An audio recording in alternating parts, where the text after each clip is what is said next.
Hello students, today's topic is preference shares. ठीक है, long term and medium term financial needs of the company are met by preference shares. बोल रहा है कि जो आपको कंपनी को किसी भी लॉन्ग टर्म या मीडियम टर्म में फाइनेंशियल नीड्स अगर पड़ती हैं तो वो जो उसकी नीड्स हैं वो प्रेफरेंस शेयर्स को इशू करने से वो नीड्स को पूरी किया जा सकता है as compared to equity share holders से अगर कंपैरिजन किया जाए प्रेफरेंस शेयर होल्डर्स का, the following to preference shares are according to preference share holders. मतलब कि ऐसे ये जो प्रेफरेंस शेयर होल्डर्स हैं वो दो तरह से होते हैं। नंबर वन है dividend is paid to them prior to equity shares.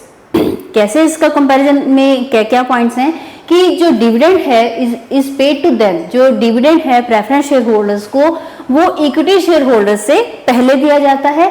Rate of dividend paid to preference share holders is predetermined. जो इक्विटी शेयर होल्डर्स को रेट ऑफ इंटरेस्ट है वो पहले से ही डिफाइन किया गया होता है। ठीक है, नेक्स्ट आगे इसका in the event of company facing liquidation, अगर कंपनी जो है वो लिक्विडेट हो रही है, it is a preference share holders who are paid back. तो जो प्रेफरेंस शेयर्स होल्डर्स होते हैं उनको प्रेफरेंस दी जाती है इनकी कैपिटल को वापस करने के लिए, their capital in preference to equity share holders. ठीक है, next preference share holders have no right to vote in the meeting of company. Company की अगर कोई भी मीटिंग हो रही है तो प्रेफरेंस शेयर होल्डर्स को कोई भी राइट, कोई अधिकार नहीं होता है उस मीटिंग को अटेंड करने का। But under section 87 of Indian companies act, लेकिन इंडियन कंपनी एक्ट जो है हमारा 1956 और आजकल 2013 सेक्शन 87 के accordingly they have the right to vote under special circumstances. लेकिन कुछ ऐसी परिस्थितियां बन जाती हैं, स्पेशल कोई विशेष ऐसी परिस्थितियां बन जाती हैं जिसके अकॉर्डिंगली हम लोग जो प्रेफरेंस शेयर होल्डर्स हैं वो भी इसमें वोटिंग कर सकते हैं। Next types of preference shares. Preference shares के टाइप्स क्या है, कितने प्रकार के होते हैं ये? तो preference shares are the following types. Preference shares होते हैं निम्नलिखित तरीके जो इसकी प्रकार होते हैं। नंबर वन है convertible preference shares. Convertible preference shares वो होते हैं if the preference shares holders are entitled to get their shares converted into equity share. अगर उनके जो है प्रेफरेंस शेयर्स जो है अगर इक्विटी शेयर्स में कन्वर्ट कर दिए जाएं तो after the lapse of fix period, एक फिक्स पीरियड के बाद क्या होता है, then such shares are called convertible preference shares. तो उनको ऐसे प्रेफरेंस शेयर्स को हम लोग क्या बोलते हैं, कन्वर्टिबल, कन्वर्ट हो जाने वाले, मतलब कि प्रेफरेंस शेयर से वो इक्विटी शेयर्स में कन्वर्ट हो जाएंगे। तो ऐसे शेयर्स को हम बोलते हैं कन्वर्टिबल प्रेफरेंस शेयर्स। नेक्स्ट है आपका नॉन कन्वर्टिबल प्रेफरेंस शेयर्स। ऐसे शेयर्स जो कि when the preference shareholders are not entitled to get their shares converted into equity shares, मतलब कि जब आपके प्रेफरेंस शेयर्स जो हैं वो एक इंटाइटल नहीं होते हैं किस चीज के लिए कि वो इक्विटी शेयर्स में कन्वर्ट किए जा सकते हैं कि नहीं, तो then such shares are called non convertible preference shares. तो ऐसे शेयर्स को हम लोग क्या बोलते हैं, नॉन कन्वर्टिबल, मतलब कि ये जो शेयर्स हैं ये प्रेफरेंस शेयर जो हैं वो इक्विटी शेयर में कन्वर्ट या चेंज नहीं हो सकते। थर्ड वन है cumulative preference shares. Cumulative preference shares में क्या आएगा, the rate of dividend on preference shares is fixed. जो डिविडेंड होता है, लाभांश होता है प्रेफरेंस शेयर्स के ऊपर वो फिक्स होता है, स्थिर होता है। Company earns no profit in any year. अगर कोई कंपनी किसी साल में कोई प्रॉफिट नहीं कमाती है, then the dividend due to that year is paid along with the dividend of next year. तो उस साल का जो डिविडेंड है वो उसको अगले साल के डिविडेंड के साथ उसको प्लस करके दिया जा सकता है। इन this way dividend of all those years goes on accumulating when dividend is paid due to inadequate profit। तो ये जो सारा ही जो डिविडेंड है वो एक्यूमुलेट होके जोड़ के जो है इसको प्रेफरेंस शेयर होल्डर्स को मिलता है। In further when the company earns profit, first of all preference share holders are paid their dividend. इसके साथ ही जब कंपनी कोई प्रॉफिट कमाती है तो उसको जो प्रेफरेंस शेयर होल्डर्स को है जो है लाभांश डिविडेंड जो मिलता है इन एरियर्स के रूप में मिलता है। Thereafter they are paid dividend to the current year, तो उसके बाद उनको जो करंट ईयर का डिविडेंड वो मिलता है। It is no only after payment of full dividend of all previous years to the cumulative preference share holders that the payment of dividend is made. सारे ही सालों के जो उसको डिविडेंड है वो सारा इकट्ठा करके उसको पे किया जाता है, उसके बाद उसको क्या मिलता है, dividend. Out of the residual profit to the equity share holders. Next है non cumulative preference shares. Non cumulative मतलब कि इसमें क्या है, क्यूमुलेटिव प्रेफरेंस शेयर्स में क्या था कि आपको जो लाभांश है डिविडेंड है वो इकट्ठा जुड़ता जा रहा था और आपको वापस मिल रहा था। लेकिन इसमें क्या होगा, holders of this type of preference shares are, इस तरह के अगर किसी ने शेयर्स लिए हैं, entitle to dividend in arrears. इनको इंटाइटल किया होता है किस चीज से, डिविडेंड इन एरियर्स, मतलब कि उसमें किश्तों की तरह उसको जो डिविडेंड वो मिलेगा। इन अदर वर्ड्स, अन्य शब्दों में क्या होता है, their yearly dividend is not accumulated. इनका जो ईयरली डिविडेंड है वो प्लस नहीं होगा, एक्यूमुलेट नहीं होगा, मतलब जुड़ता नहीं जाएगा। उनको क्या होगा, the share holders will get dividend only for the current year. जो ऐसे शेयर होल्डर्स होते हैं उनको सिर्फ करंट ईयर का जो है वो डिविडेंड ही मिलता है। When the company earn profit arrears are not payable. जब कंपनी प्रॉफिट कमा रही होती है तो उनको जो एरियर्स हैं वो नहीं पे होंगे। नेक्स्ट है participating preference shares. Participating preference shares में क्या होगा आपका, after making payment of dividend to the equity share holders at a given rate. बोल रहे कि after making payment of dividend of equity share holders, आपको इक्विटी शेयर होल्डर्स को payment करने के बाद those preference share which are entitled to get additional dividend, जो आपके प्रेफरेंस शेयर्स होते हैं जो इंटाइटल्ड होते हैं आपके एक्स्ट्रा डिविडेंड लेने के लिए out of the residual profit are called participating preference shares. मतलब कि इसको अपना तो जो प्रॉफिट है इक्विटी शेयर्स होल्डर से पहले वो मिलता ही मिलता है, उस प्रॉफिट के डिवाइड होने के बाद इक्विटी शेयर्स को डिविडेंड मिलता है। उसके बाद भी अगर कोई प्रॉफिट बचता है तो वो जो प्रॉफिट है वो कहां पे जाएगा, पार्टिसिपेटिंग प्रेफरेंस शेयर होल्डर्स को।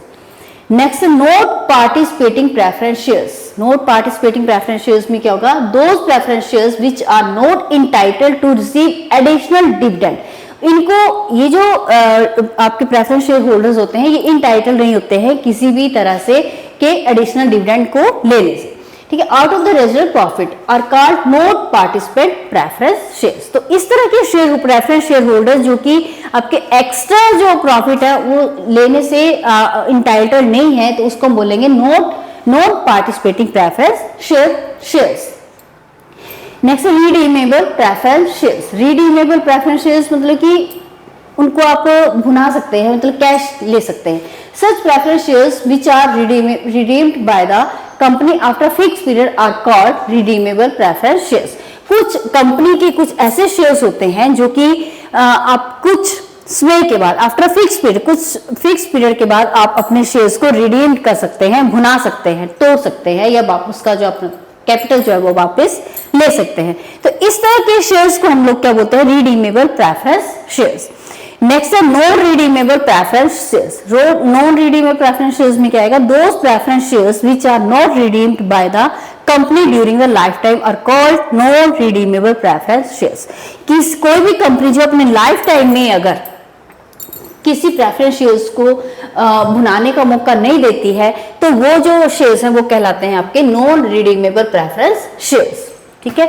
नेक्स्ट आ गया इसका एडवांटेजेस ऑफ प्रेफरेंस शेयर्स। इसमें एडवांटेजेस में क्या आएगा, the investors as well as the company both enjoy the following advantages of the preference shares holders.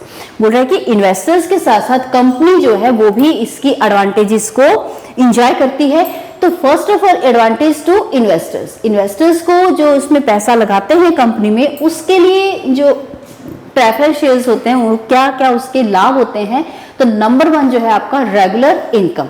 Regular income में क्या आएगा, if the company earns sufficient profit, अगर कंपनी जो है सफिशिएंट प्रॉफिट कमा रही है, dividend on preference share is paid at fixed rate. तो जो डिविडेंड प्रेफरेंस शेयर्स के ऊपर डिविडेंड मिलेगा वो एट अ फिक्स रेट, एक फिक्स रेट के ऊपर उसको जो है लाभांश या डिविडेंड मिलेगा। In case the profit is not sufficient, अगर प्रॉफिट सफिशिएंट नहीं है, सम डिविडेंड इज पेड, कुछ जो डिविडेंड है वो मिलता है। If any given year there is no profit at all then the dividend of cumulative preference share holders goes on accumulated. बोल रहा है कि अगर कंपनी में बाय चांस किसी साल में या 2-4 सालों में कोई भी प्रॉफिट नहीं हो रहा है, तो जो आपके क्यूमुलेटिव प्रेफरेंस शेयर होल्डर्स होते हैं उनका जो डिविडेंड है वो प्लस होता जाता है, एक्यूमुलेट होता जाता है, जुड़ता जाता है, ठीक है। And it payable with the arrears in the year of profit, और ये जो जुड़ा हुआ आपका डिविडेंड है वो कब पे किया जाता है, payable with the arrears in the year of profit. जिस साल में आप कंपनी ने प्रॉफिट कमाया है तो आपको एरियर्स के रूप में जो है वो प्रॉफिट मिल सकता है along with the dividend of current year, उस साल के डिविडेंड के साथ ही पिछले सालों का डिविडेंड जो वो आपको जो एक्यूमुलेट हुआ पड़ा है आपका वो वापस आपको मिल जाएगा। Next preference eight the time of liquidation. Liquidation के टाइम भी प्रेफरेंस शेयर होल्डर्स को क्या मिलता है, कुछ preference type. In the event of company facing liquidation, preference shareholders are paid their capital before any payment is made to equity shareholders. Equity shareholders को payment मिलने से पहले जो प्रेफरेंस शेयर होल्डर्स हैं उनको पेमेंट मिलती है। तो ये इसके नाम से भी सुजेस्ट हो रहा है कि प्रेफरेंस मिलती है इस तरह के शेयर होल्डर्स को। दस the element of risk is very little. तो इस तरह से के शेयर्स में कहता है जो एलिमेंट ऑफ रिस्क जो आपका खतरा जो आपका वो बहुत कम होता है। थर्ड एडवांटेज इज इसकी पार्टिसिपेशन इन एक्स्ट्रा प्रॉफिट। जो आपका कंपनी प्रॉफिट कमा रही है उसमें जो एक्स्ट्रा प्रॉफिट उसको भी ये प्रेफरेंस शेयर होल्डर जो है वो ले सकते हैं।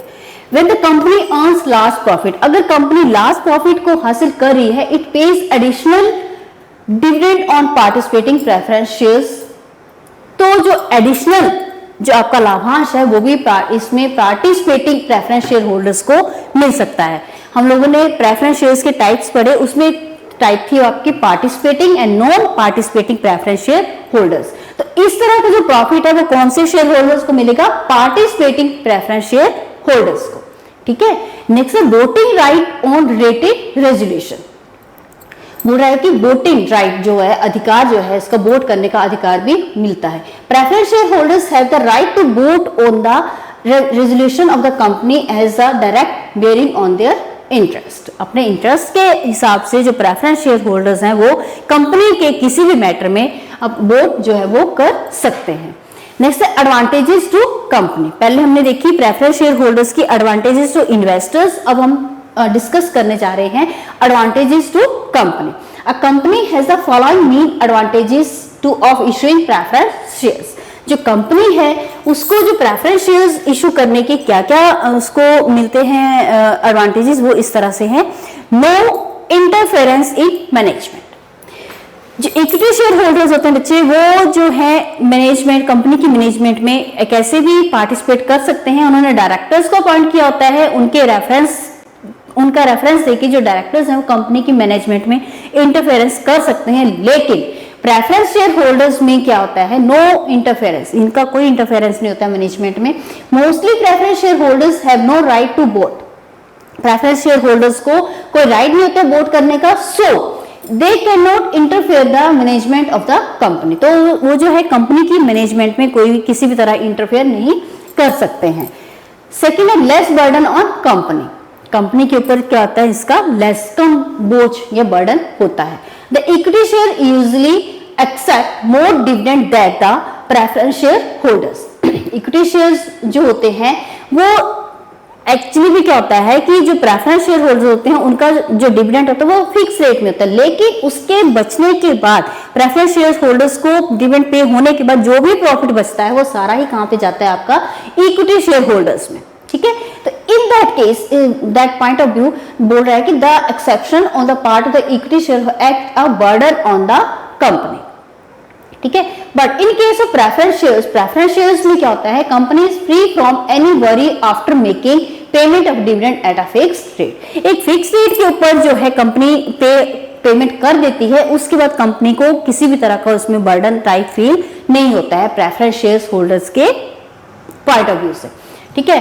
नेक्स्ट है नो नीड ऑफ मोटर्स, ठीक है। In order to issue preference shares a company has no need to motorize in assets, अपनी एसेट्स को इनको मोटराइज नहीं करना पड़ता है, while it has to do so very often in case of debentures. Next, receipt of permanent capital, ठीक है। Except redeemable preference shares, the company receive permanent capital by issuing preference shares. बोल रहा है कि सिर्फ एक केस को छोड़ के, रिडीमेबल प्रेफरेंस शेयर्स को छोड़ के, रिडीमेबल प्रेफरेंस शेयर्स वो शेयर्स होते हैं जो कंपनी, अगर ऐसा कोई रिडीमेबल प्रेफरेंस शेयर होल्डर है तो अपने जो इन्वेस्टमेंट है वो उसको कभी भी वापस ले सकता है, रिडीम कर सकता है, ठीक है। तो बोला उस केस के अलावा the company receives permanent capital by issuing preference shares, जो कंपनी है वो परमानेंट कैपिटल रिसीव कर सकती है बाय इशूइंग प्रेफरेंस शेयर्स को इशू करते हुए। इन अदर वर्ड्स, अन्य शब्दों में क्या होता है, the company is not suppose to repay capital during its life time, जो कंपनी है वो सपोज मतलब कि उसको रीपे लाइफ टाइम जो होती है उसकी उसमें रीपे नहीं कर सकते। नेक्स्ट है flexible capital structure. Flexible capital structure में क्या होगा, the issue preference shares the company make it's capital structure flexible, जो प्रेफरेंस शेयर्स को इशू अगर कंपनी करती है तो अपने स्ट्रक्चर को क्या वो फ्लेक्सिबल, मतलब कि आगे पीछे उसको कंपनी की कैपिटल को वो फ्लेक्सिबल तरीके से यूज कर सकती है। If at any given time the company has more capital, अगर कंपनी के पास किसी टाइम में ज्यादा कैपिटल हो जाती है, it can make payment of redeemable preference shares, तो वो जो उस पैसे से क्या होता है वो रिडीमेबल, फिर वो वर्ड आ रहा है कि रिडीमेबल प्रेफरेंस शेयर्स के होते हैं, शेयर होल्डर जो होता है वो कंपनी से कभी भी अपने शेयर्स को रिडीम करवा सकते हैं। तो कौन से केस में करा सकते हैं, जब कंपनी के पास बहुत ज्यादा कैपिटल जो वो इकट्ठी हो गई हो। नेक्स्ट है benefit to equity share holders. Preference share holders का जो बेनिफिट है इक्विटी शेयर होल्डर्स को भी जाता है, जो कि rate of dividend on the preference shares is pre determined. बोल रहा है कि जो प्रेफरेंस शेयर्स होल्डर्स होते हैं उनको जो रेट ऑफ डिविडेंड मिलता है वो पहले से फिक्स होता है, and it is not so much, और ये बहुत ज्यादा नहीं होता है, ठीक है।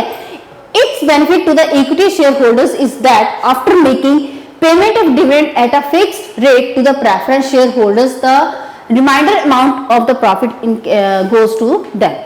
बोल रहे हैं कि एक फिक्स रेट के ऊपर जो है कंपनी जो प्रेफरेंस शेयर होल्डर्स को जो है रेट ऑफ इंटरेस्ट डिविडेंड मिलता है, और जो कि बहुत ज्यादा नहीं होता है, और उसके बाद जो बाकी की पेमेंट कहां पे आती है आपकी इक्विटी शेयर होल्डर्स को।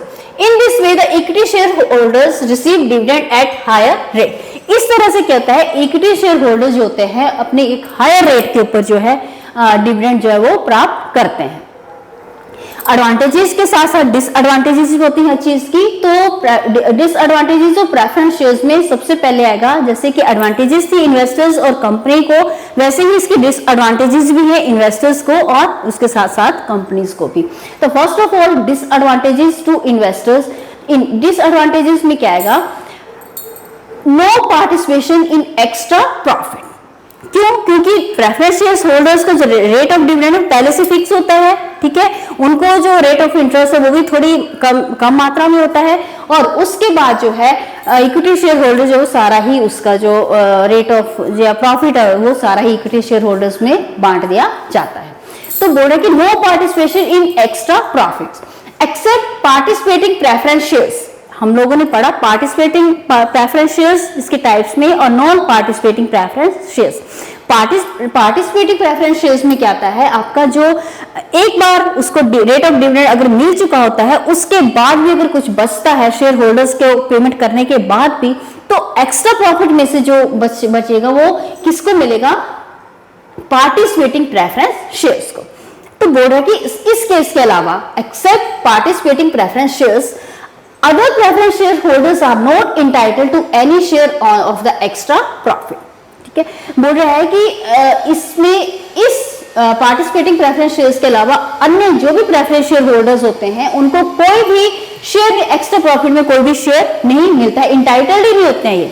ठीक है, उसके बाद extra profit mean the profit left over after making payment of dividend at a given rate to the equity share holders. बोल रहा है कि एक्स्ट्रा प्रॉफिट कब होगा, जब प्रेफरेंस शेयर्स को भी फिक्स रेट में डिविडेंड दिया जा चुका है, शेयर होल्डर्स को भी उसके बाद जो रेट ऑफ डिविडेंड दिया जा चुका है, उसके बाद भी अगर एक्स्ट्रा प्रॉफिट कोई कंपनी कमाती है तो उसको जो है पार्टिसिपेटिंग प्रेफरेंस शेयर होल्डर्स को पेमेंट मिलती है। लेकिन इसके अलावा अगर कोई प्रेफरेंस शेयर होल्डर कोई और है टाइप प्रेफरेंस शेयर होल्डर्स की, तो उनको कोई भी पार्टिसिपेशन जो है एक्स्ट्रा प्रॉफिट में से नहीं मिलेगा। नेक्स्ट है no participation in surplus at the time of binding up. When the company goes into liquidation, ये बाइंड अप हो रही है, लिक्विडेशन की पोजीशन में है अगर कोई company, all its assets are sold and its liabilities are discharged। उसकी सारी एसेट जो वो सेल आउट होती है and its liabilities are discharge, उसकी लाइबिलिटी जो उसकी दायित्व जो वो खत्म किए जाते हैं विद द सेल प्रोसीड्स। किस तरह से? सारी एसेट्स को सेल आउट करके या उसकी प्रोडक्शन जो भी मतलब बाइंड अप अगर हो रही है तो सब कुछ उसका सेल आउट हो रहा है। All including preference share holders are paid the amount equivalent to their deposit amount. सारे ही जो इक्विटी शेयर होल्डर्स होते हैं उनको कहां तक अमाउंट जो है वो वापस मिलता है? इसका जो उन्होंने अमाउंट जो डिपॉजिट करवाया है। नेक्स्ट है इसका देयर आफ्टर, इसके बाद क्या होता है?